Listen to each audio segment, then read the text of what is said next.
1, 2, 3, 4, 5,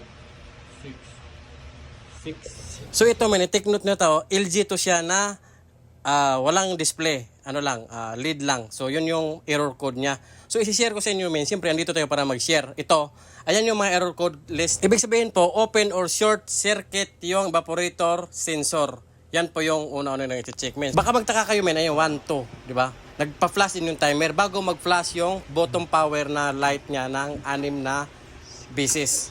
So ang makikita nyo rin dyan sa error code list men, andyan na rin sa baba yung ibig sabihin ng 0, X at saka star. So isave nitong error code list natin men. Alam kong bihira na lang kayo maki-counter na ganito kasi yung unit ng ganito ay hindi na ganyan. May display board na pag may error. Ilagay ko na lang sa comment section pag malabo dyan sa wall nyo.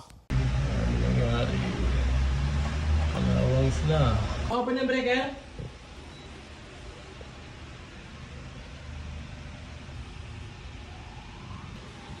Hindi na siya nag-blink sir.